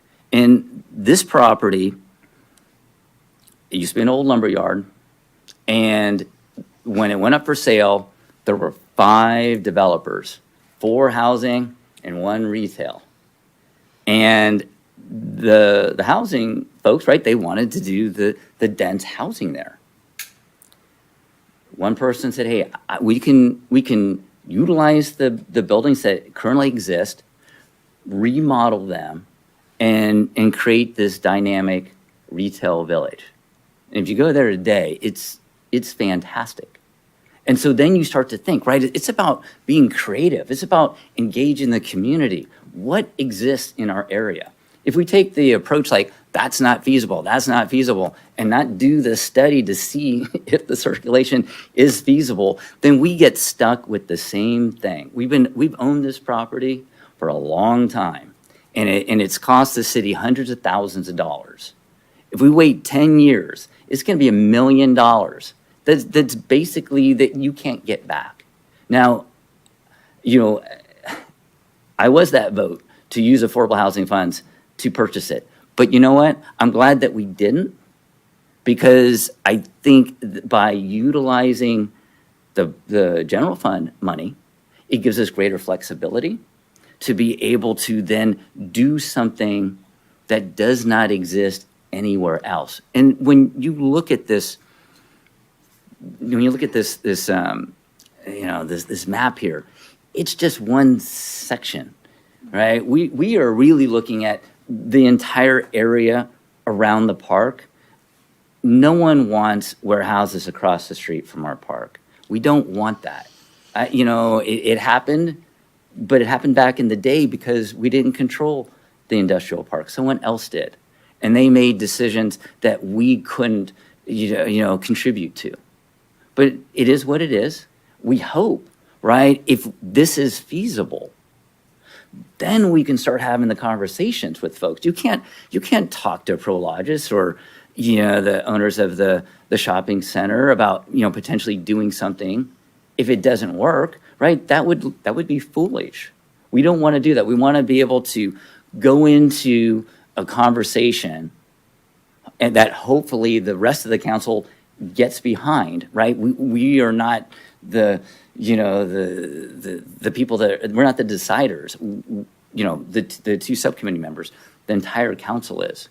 But we need to know the information regarding the circulation so that then we can approach these property owners if it's the will of the council to do so. So just, you ask the question and there's my answer. Okay. Councilmember Kern. Thank you. Always happy to follow the protocols. So thank you so much to the subcommittee for putting this concept together. We've been waiting 9 months with bated breath to see what you guys were working on and coming up with. I'm not entirely opposed to this, so I just want you to know I'm sort of in the middle on this. Councilmember O'Connell swooped in and took my question here. I understand the study. I understand the $23,000. I understand that it's to be used to study existing conditions. And so that's pretty clear that that's what we're voting on tonight. But I don't understand what good that information is if we don't have a rough concept of what we would do with this land. Is it all going to be affordable housing? Is it 1,000 units? Is it 100 units? I feel like we're just one small variable away from understanding the impact here. I agree, traffic study needs to be done. But if we don't have a rough idea of what we're doing with the land, I don't know what the value of the study is. I'm really, really trying to understand that piece. I appreciate that, Frank. And if the traffic study indicated that you couldn't do this, if it wasn't feasible, but if we went out to the public and said, we can bind these properties, we can do this, we can do that, and we got people excited, and then we went to the public and said, oh, sorry, we made a mistake, we can't do this. That would be awful, right? In a sense, we kind of already did that when doing the studies with Good City, because the property is small, it's very limited, and the only financially feasible use for the site, unless we want to just kind of give it away, is density that the public doesn't want. So we're in this stuck position. So I just disagree with that. You need to change the whole entrance to town to make this property feasible if the intention is to partner with the village and do one big combined site. I think that that's the biggest You could reformat the whole thing and you say, we're going to do this, and you have an uninterested party. You're just back at square one. So to me, I just don't buy the argument that you have to rework the entrance to town to make a site feasible if you're talking about pulling in the village anyway, and then there's been no conversations that have been had with the village. To me, that's step one. You said you met with the architect with Mill Valley, but you didn't say the outcome of what happened in that conversation. And I'd love to hear more about that. Yeah, they were excited. They thought that it was very feasible, and because something like that doesn't exist here, I mean, when you're looking at trying to bring something new to your town, you don't want to duplicate something, right? If there are things that are happening in other places that are thriving and that doesn't exist here, that might be a good option to do. So they were very excited.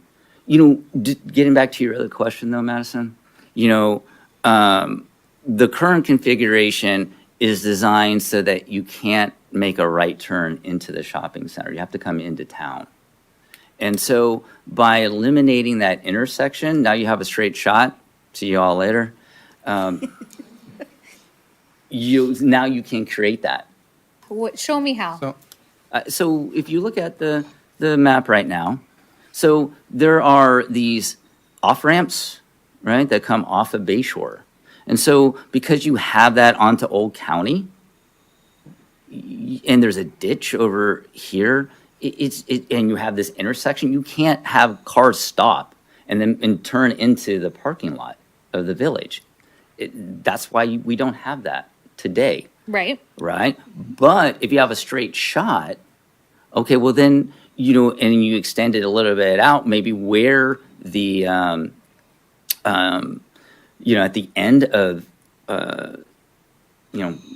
close to the end of where 70 Old County Road is, you could make a turn. I mean, I don't know. I'm not a traffic engineer, and so I'm hoping that when we have the traffic study. You're saying between, instead of here, instead of behind the village, because then, now you're funneling all the traffic behind. It's not much better. You could come in here. Right there, Or are you saying this is the entrance and maybe this is left open for circulation? You're coming around this curve, not coming around through Heirloom? Is that what you're saying? No, you're coming through okay, because Heirloom. that actually sounded better. So there would be two entrances into the reconfigured So it'd be village. 2 more lights plus Valley. No.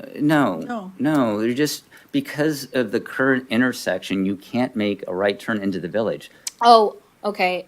If you're going heading south. Okay. Correct. So in a sense, that's the thing. We lose these people who are driving. So one of the things that you told us, it's like, okay, well, how do you increase the economic vitality of the site? All right. Well, if they can turn off Bayshore as they're heading south into the shopping center, the reimagined one, and then do their shopping or whatever, then they get back on Bayshore and they leave. Okay, well then that reduces traffic coming into town too. So we're looking at the things that you said. Now granted, it is. I'll admit it's different than maybe what you thought. Granted, but if we can just do the study, see if it's feasible, then we can run with a more robust kind of engagement. Perhaps do something with Good Cities and the public to see what they would want. But again, we can't ask for feedback until we know that you can do it. So, if I may. You done, Frank? I'm not. Okay. I want to hear it. I just have a question on the fee proposal from Fear and Pierce. They have an $8,300 cost to do public meetings. What would a traffic assess a study to determine if it's feasible? Why would they need to reach out to the public? Through the chair, that would be a task to provide the recommendations of the study to the subcommittee as well as attend city council meetings. That was the idea behind that portion of the fee. To attend these public meetings and have those conversations. That's But if it's infeasible, it would never go that far. correct. And then will we pay it? No, in that scenario, if they don't actually do that part of the work, then no, that would not be something that would be. And what is kickoff? An existing conditions overview? Is that again to inform people about what they're doing? World Cup's coming into town, isn't it? No, I was trying to make it a little light. I mean, if we're just trying to find out if it's feasible, they could study it and just report back to the subcommittee. They don't need to let everybody know and tell them what we're doing and do all that rigmarole. Hey, we've been trying to reduce the cost too. We agree I with just you. don't We understand. agree with Like you. that was If smaller. all you want to know is can you Yes. direct traffic to make a big snake turn to get into town? Totally agree with you. In fact, that we brought that up. So I'm not sure that that's So- necessary, and I We can- think that should come off of there. I agree. Through the chair, we can strip those two pieces back. I mean, and that is, without seeing a map of what you guys want them to look at, I still can't go with it. But again, why we would have public review to see if something is even feasible, I don't get it. Yeah, consultants, right? That's all I can say. If I could Sorry, just, Frank, if for I cutting could you just off jump in again. here, they would only really invoice if the work was done, right? So if it's infeasible and we don't have the public hearing, they're not going to invoice us for the public hearings, Well, we got to make sure. right? And Sorry, Frank. No worries. we have not had a meeting since receiving this proposal. So we've not had a chance to weigh in either that some of the items on the list we would probably recommend taking off. Frank? Boy, this council is giving you guys hell tonight.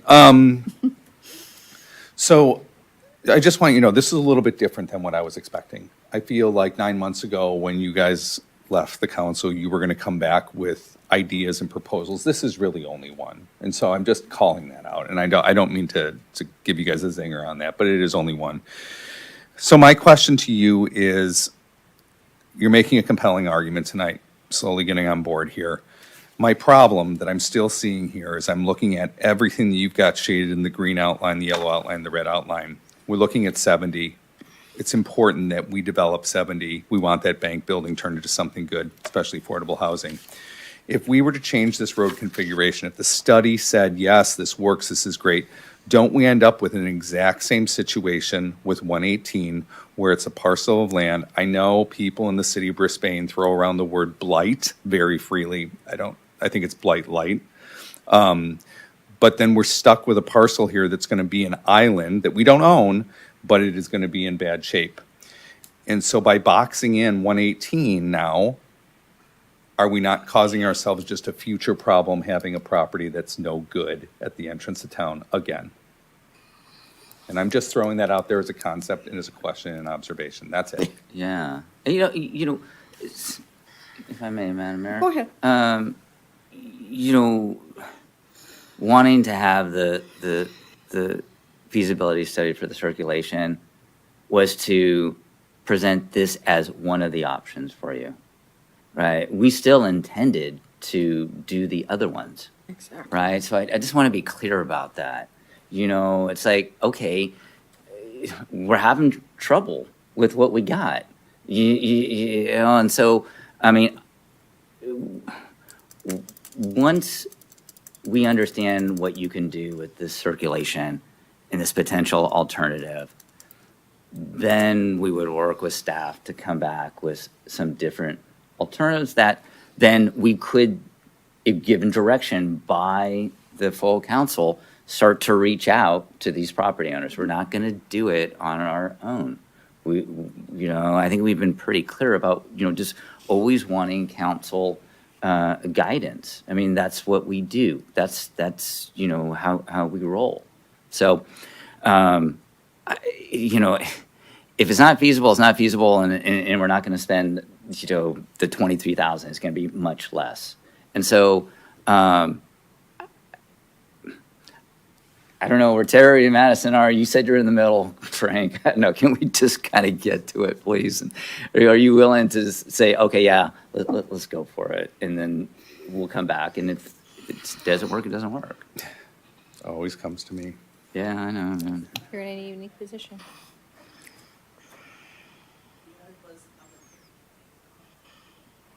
What's happening?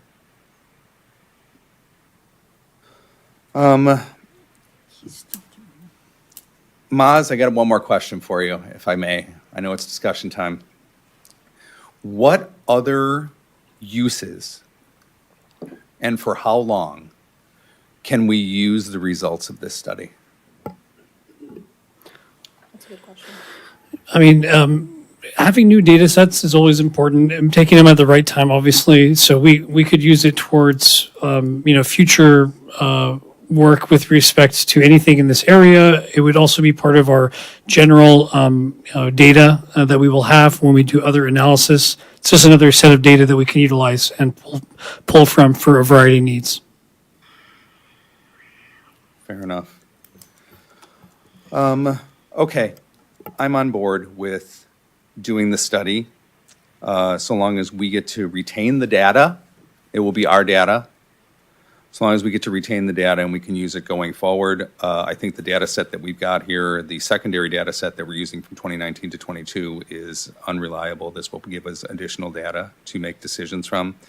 I also very respectfully request from the Parkside Ch subcommittee that we get more frequent updates on the go forward, on what you're working on, what you're concepting, what's coming forward. And I just think that the council deserves that. Absolutely. And I understand that. And again, we had delays. We were told we needed to be respectful of staff time. Councils had a lot of meetings, and that was part of what slowed this down. Because we, as has been mentioned, we have a lot of big projects and a lot that is taking up our time. So without that, you would have had a lot of this much sooner, but it just had a life of its own in that sense. We did the best we could time-wise. We're really at discussion. I understand that. Okay.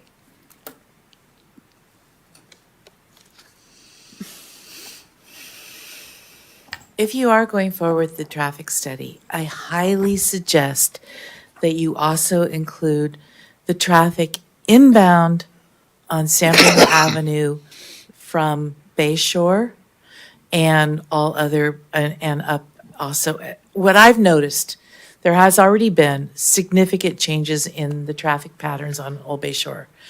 And one of them is when you're heading towards Brisbane, a lot more cars. North or south? As you're heading north towards Old County Road, a lot more cars are veering off and taking the back road into town because of the increased stoplights at VWR that are Amazon now. And you get up to turn into Brisbane, and if there's enough traffic stopped there, you can't even get into the turn lane to go into Brisbane, and you end up cycling a whole nother cycle there before you can even get into town. So even I have noticed that change of pattern dramatically. It's increased the amount of traffic going up over San Bruno Avenue and down past the, speeding past the school, and it has increased the amount of people who go past Old County Road and take the quick turn signal light into Crocker Industrial Park and then zoom by on this road out here and then into town that way. And so if you're going to do a traffic study, make it something that's useful right now for the here and now so that we can kind of reconfigure these things, make sure the traffic lights are timed properly, and monitor the amount of fallout from the traffic pattern changes, because you will have that. People will seek other ways. It's just like water. It seeks another way. There's been increased traffic going up, Valley Drive to get out of Brisbane because you don't have to wait.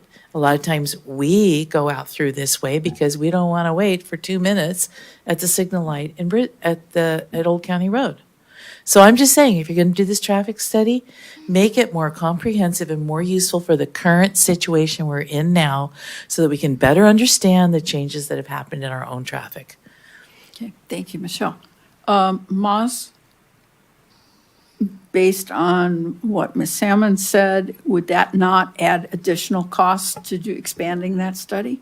Yes, I mean, if we were looking to get more data sets, you're talking about more equipment and expanding that subcontractor scope for this, because this is not, I mean, these are actual counts on the, physical counts on the roadway, so we could do it, but it would be an additional cost. Okay. So what we have tonight, unless someone wants to expand this, is really just the study for this particular area at this time. Doesn't mean in the future we couldn't look at other areas, but we're just focusing on this for now. Anyone else, council discussion with final thoughts? I think Frank made a motion. Or is that a motion, Frank? I did not make a motion. I'm just going to say that, I have a lot of respect for the committee. I know it's a hard job. I want to be a team player. I want to be supportive. It's a nominal cost. I think fundamentally, even if the study came back and said we could do it, I have serious doubts that I would ever be on board with that. Well, I think that's legitimate since you've not seen any proposals, but it also reflects what the feasibility is for businesses right now on visitation or what happens on Valley Drive. It gives us a lot of foundational information we don't have because we just don't have that yet. And it's not going to be locked into what would happen 5 years from now, but somewhere we need to start with a foundation to say, okay, what is the current? What is the current? We don't know. We don't know. And I just want you to know, that's where I'm leaning into the subcommittee on this, because in addition to this, there's geotechnical, additional traffic, civil engineering. I'm just trying to think of all the other studies that are required, and EIR, all this other stuff. But if you say this is the first step to looking at this, then I think that this is, as Councilmember Davis just pointed out, this is a nominal cost for us to get a good data set that we can use for other things potentially. And So, again, we said at some point we would come back to you with plans, but what we faced in looking at this and from talking to Moz is in order to do anything, we need to figure out what to do with the traffic. So we didn't decide that. We took advice. How quickly would we expect results from this? We want to make sure that the data sets during the appropriate time, so there would be a delay in starting because we wouldn't take counts until September.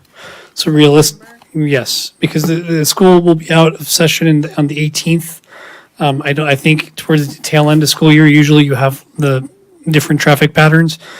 So I think at this point, we're looking at September as far as the counts. And then, within a couple of weeks from there, we should have some preliminary numbers and a rough estimate. Then I would say that I think the subcommittee should meet with the village now. I think there needs to be a conversation with the village. We have a different perspective on what should go first. To me, that's what should happen first. We're going to be sitting here for several months anyway. I want to know. I've been asking every time we have this conversation. I want to know what the village thinks. Are they a willing party? Will they work? Will Prologis work? Nobody's met with them. Because we had not brought anything back to the council. We never said we were going to go meet with all these property owners without bringing anything back to you. And it's not just the owners of the village, it's the other owners in that area. So if we're looking at an entire feasibility, Parkside 1, Parkside 2, that's more than one owner. And we can't tell them what's feasible because we don't know on the traffic. Yeah, and I just don't see the value in talking with a property owner about potential partnering if you don't know what you want, right? Exactly. And it's just like, you go to them and say, hey, you guys want to partner? Yeah, okay, well, what are you presenting? Well, we don't really have anything yet, but we're gonna have something. Some point. Right, and so it's just nail it down. How can we get to that? Can we get to that without completely taking Can we discuss an option that doesn't change the entrance to town? Yes, Oh, absolutely. that's feasible. So- We're not saying that we have to change the entrance to town. We're saying in examining different possibilities. Correct. This would be one to maximize 70 Old County, but maybe it won't work and we go to Plan B and say that's not going to happen. But we can't examine it. So, So if we execute and say, yes, do the study, go ahead. Between now and September, can you start working on some other proposals that leave Old County intact? So that when we're coming back in September, if there's going to be a study on traffic, there's also something else. We have multiple things to react to at the same time.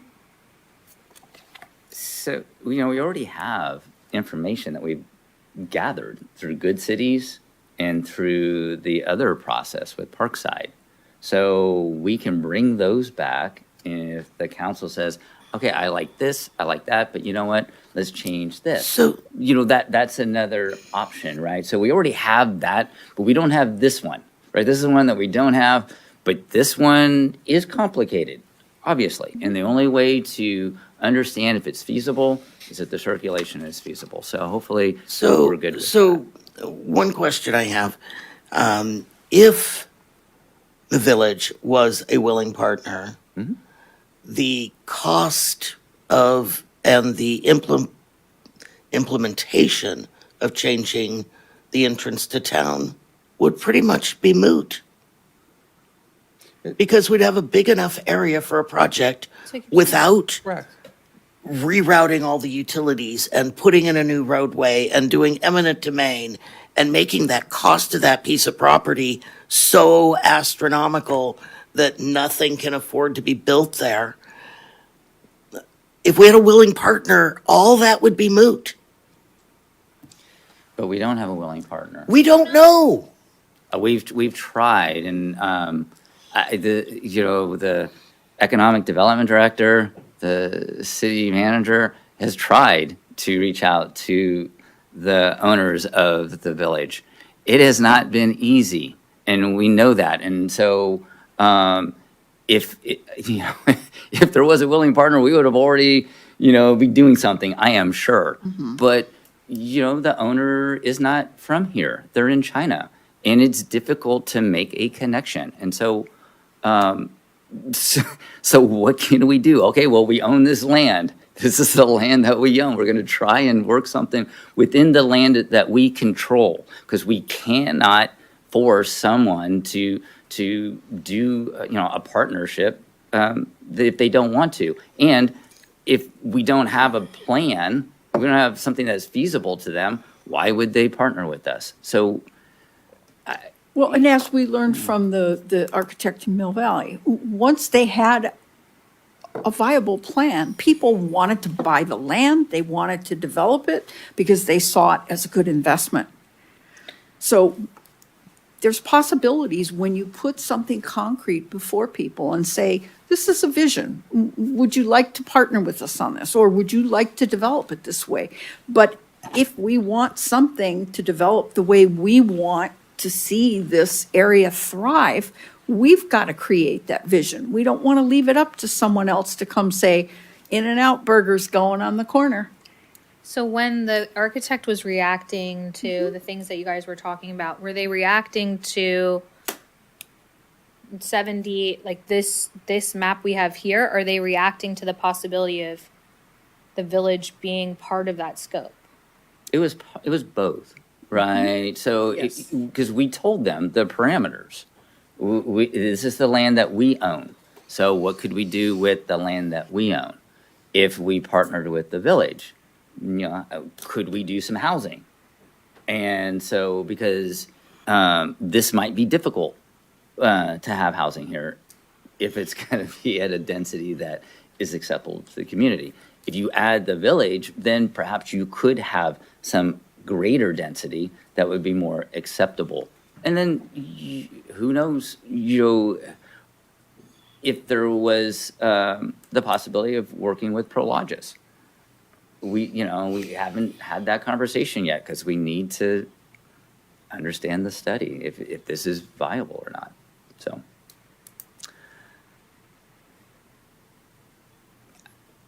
So, I mean, I'll make a motion to move forward with the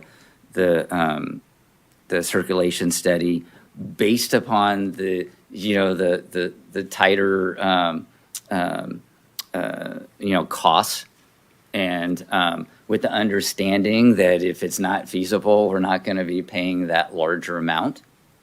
So may I ask just a question, a legal question there? Should we be bringing back a revised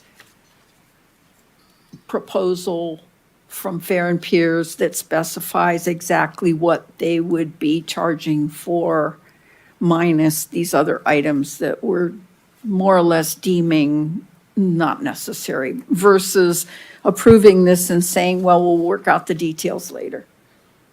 You have the time. We do have the time. If they're, and at one point you mentioned August. Did they give up on August? Because a lot of the schools start in August, not September.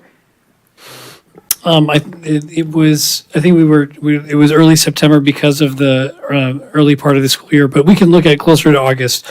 But we do have time to go back and get them to provide a more sharpened proposal with less additional costs at this point. Okay. Would that be advisable?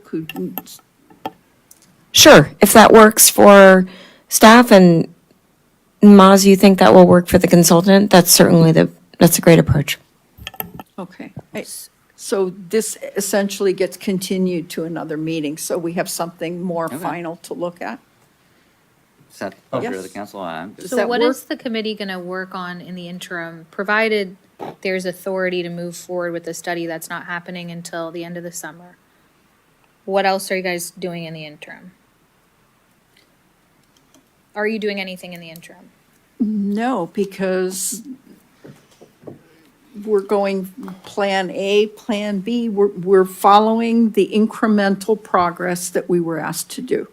And again, council has a lot of meetings scheduled between now and August. So this was the time that could be utilized to get the study done, coming back, and also, again, staff time. So we've had to be conscious that we can't just have a lot of meetings bringing staff in either, because we were asked to be mindful of that.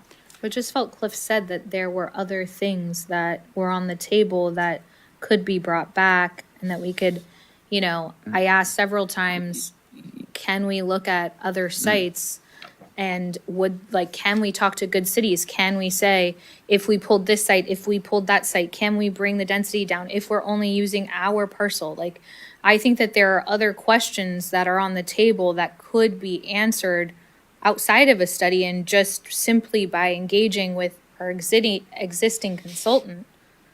So we are, we've talked about, because we've gotten authority from the council to expand the footprint. So we are looking at the teen center site. And so that is on our radar. And I think that is something that we could address prior to receiving the traffic circulation study. This particular area, I think, has been studied to death. And so we already have plenty of information on it. And we would just bring that back with these other ones. It's better to give the council a full suite of options as opposed to, how about this one, and then come back later with another one, right? That's confusing. So, but to your point of what can we do now, that is one. But we all know that staff is going to be swamped with the paylands, and we want to be respectful of their time. We can't just say, okay, you need to drop it. Now, the thing about this study is that staff's not doing the study. A consultant's doing the study. I would be supportive of funding the study, provided that when you come back, whatever time it is, staff's not, Good City is a consultant. So it's not on staff with that either. I want to react to more than one thing. I want to react to a host of possibilities. And I don't want to come back and say, okay, the study is feasible and that's what we're doing. I want to look at many things at once. That I want to look at something that's only our property. I want to look at something that doesn't touch Old County. I want to look at something that does touch Old County if it's feasible. I think that I could only make a decision about what's appropriate to move forward with this parcel looking at more than one thing. So if you need to come back in October, whatever, I want to react to multiple things at once. And we went the same place, Madison. In our last conversation, we said the same thing. We said the fact that we need to figure out what happens on Bay Shore and staff demands and what's on the table for meetings, that it might be in the latter part of the year before we could come back and say, okay, here's one possibility, here's another.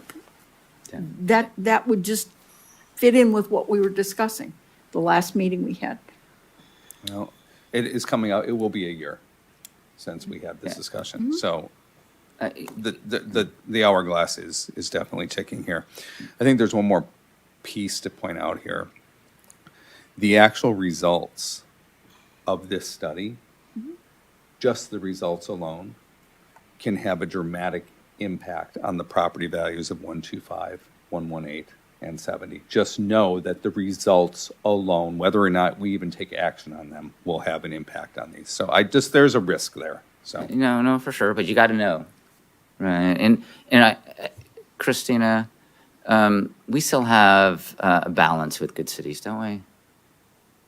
Or Jeremy, you know. I'd have to go back. I apologize. I don't have that. No worries. Yeah, I mean, sorry.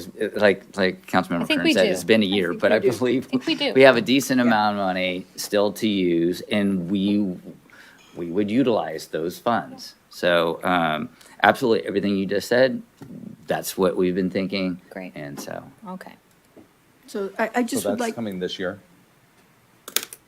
So we sorry, need to what? get the study first completed so that then we could see if this is feasible or not. We're not going to bring something to you that can't work. No, I The think whole I think package this year. yeah, The whole I think that's package. what Madison is referring to here is a package of options and different Package things of that you're looking at. Just explaining to us what you're looking at. So I think once we finish the Baylands and make a decision on that, give staff a little bit of vacation, and then from land use planning, and then I think we can jump into it because we have already information at our disposal. But good cities can do it now. Good cities can do it now. The traffic people can do it now. They have nothing to do. We are paying them separately. They're not our staff that's dealing with the Baylands. Can we authorize them to start working on that so in September or October we can come back with some kind of package? Because all of a sudden it's going to be November, the year's going to be over, it's going to be done. We're going to be in 2027. Yeah, so Good Cities has already provided us with some information that they presented at a council meeting last year, I guess. But they haven't reacted to the things of my questions. So you brought up some new things, and so yeah. So if there are things that don't include this study, right, or the study doesn't impact that, and there's something else that you've presented that they haven't already provided input on, then that makes sense. Sure. Okay, and I'm absolutely with Councilmember Davis on this. When we finished talking about this last fall, I think it was September, you guys said you were going to come back to us with the options, and I'm not trying to be aggressive here, but I'm just saying this is a great option, but it's only just one. And so I was under the impression that we would be looking at more than one. That was the way I left the meeting, and that was what my expectation was. So just kind of hoping that we had some other things that we could look at outside of just this one, which is also, it's a good solution, but yeah. I was For sure. I expecting mean, more. when you're looking at a 1.3 acre site, not a lot you can do. Yeah. So, but there are other properties that are outside this zone, and we'll bring that to you. Thank you. Okay. so again, just rewinding on this, we're going to bring this back to another future meeting with revised Fair and Pierce proposal. So this is continued to another meeting. Okay. All right. We're down to staff reports, city manager's report, city updates and upcoming activities. Thank you. There's a few very exciting upcoming activities that I'm delighted to report on tonight. I'm going to go a little out of chronological order. next week on June 9th, we'll be doing the ribbon cutting for the electric heat pumps at the community pool from 2:30 to 4:15 at, you guessed it, the community pool. We're looking forward to seeing everybody there. This is incredible work that's been done, and I believe we're the first city in the state that has fully electrified their systems like this. Now, going back into a more traditional chronological order on starting today, there is compost available at the normal sites that you can pick them up. June 13th from 9 to 5 p.m. is the Boat America course at the Sierra Point Yacht Club. It costs us $25 to participate. That's learning from the U.S. Coast Guard Auxiliary and teaching boat safety classes. City Hall will be closed on June 19th, and I'll leave it there. The next items are coming up before your next council meeting. Thank you. Thank you very much for the report. Mayor and council matters, future agenda items. Do we have any proposed future agenda items? Councilmember Kern. I do have one item here. We had talked about in the past taking a hard look at our fines for dumping Yes. and littering in the city of Brisbane. It is getting worse again. I would like to have that agendized on the go forward for us to revisit that. Yeah, I think I asked for that too, so. So it sounds like we have two council members making that request. I'll work with the Does mayor. a change like that have to go before the voters if we wanted to increase fines for dumping, or can we just do that? Let's do it now. It doesn't need to go before the voters, so long as the fines don't exceed the cost of the city, the cost to the city of providing the service. It just needs to come to the council, and it has to be noticed as a hearing. Okay.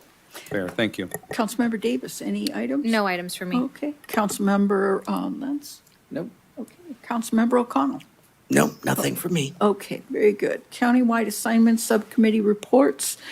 Let's start, Councilmember O'Connell. Any reports? No, no Okay. reports. Councilmember Lentz? No. Councilmember Davis? No. Councilmember Kern? No report. Okay, well, you know I always have one. I got every Thursday a meeting. So this is a Peninsula Clean Energy report from a meeting of the 28th of May. The name change from Peninsula Clean Energy to Westlight Energy was approved by all members of the Joint Powers Authority. That means all the cities that comprise the base of Peninsula Clean Energy. There will be a media campaign that you'll start seeing it shortly. July 1st is the official launch of the name to all of the customers. We were reminded also that Peninsula Clean Energy received notoriety. The San Francisco Business Times, and I can't remember the name, Silicon Valley publication, have honored Peninsula Clean Energy as one of their best places to work. It was noted that they did surveys of employees, that it was a great, innovative, collaborative working space. And the Business Times told us that normally you have to have a satisfaction rate of about 70% to get that rating, that designation. And Peninsula Clean Energy was like a record, I think it was 97% satisfaction. So there will be some publicity about that as well. And that's really all that's going on, because there's a lot of work being done to facilitate the name change. You'll be hearing more about that. So, one more thing. There is also a wind project in New Mexico. It's called SunZia, and it's, I guess, because of federal regulation on wind projects. It's the last wind project in North America that was completed on time and on budget, and it just went live. And this project really was no small feat, because they had to build a transmission line from New Mexico to connect to the transmission and grids in Southern California. But it's done. And Peninsula Clean Energy went in on that project with several other of the clean energy consortiums to make it financially feasible. So it's big project. So thank you very much. Do we have written communication? Can I ask City a Clerk? question about a subcommittee meeting? Sure. In April, I had requested a beautification on city property subcommittee be held to explore our Adopt-a-Spot program. I've not heard any information on that meeting happening. Just want to report it out here. To make Thank sure you. that Yeah, it's collected. Thank you. Thank you. Through the chair, Thank we'll you, get it Mayor. going again. Thank you. All right, back to city clerk. Written communication, please. Correspondence was received from Kim Folian, Thursday, June 4th. City Council meeting agenda item I, Parkside 2 traffic assessment study. Gary Lipkowitz, May 30th. Opposition to data center. Lori May, Wednesday, May 27th. Final community summary and request to reinstate Brisbane preschool. James Savadera, May 26th, former declaration of national security violations, domestic terrorism, and war crimes for your records. Lori May, Tuesday, May 26th, final community summary and request to reinstate Brisbane preschool. Lori May, final community summary and request to reinstate Brisbane preschool on May 26th also. And that's all. Okay, thank you very much. Oral communications number 2. Any member of the public wishing to comment on anything that is not on tonight's agenda? Anyone online? No? All right, this meeting, thank you everyone for attending. This meeting is adjourned at 8:39 p.m.